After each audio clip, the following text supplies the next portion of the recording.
அஸ்ஸலாமு அலைக்கும். ஸ்கூல் போற பசங்களுக்கு ஹெல்த்தி ப்ளஸ் சிம்பிளா ஒரு பிரேக்ஃபாஸ்ட் கொடுக்கணும்னு நினச்சிங்கன்னா, கண்டிப்பா இத ட்ரை பண்ணி பாருங்க. ஒரு பவுல்ல 1 கப் கோதுமை மாவு, 1/2 கப் அரிசி மாவு, 2 டேபிள் ஸ்பூன் ரவை, கொஞ்சமா உப்பு சேர்த்து மிக்ஸ் பண்ணி எடுத்துக்கலாம். அடுத்து ஒரு உரல்ல 1/2 ஸ்பூன் மிளகு, 1/2 ஸ்பூன் ஜீரகம் சேர்த்து நல்லா தட்டி எடுத்து அதையும் மாவு கூட ஆட் பண்ணிக்கிறலாம்.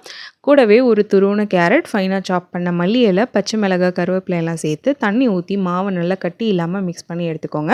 மாவுடைய கன்சிஸ்டன்சி கொஞ்சம் தண்ணியா ரவை தோசை மாவுக்கு இருக்க மாதிரி இருக்கணும்.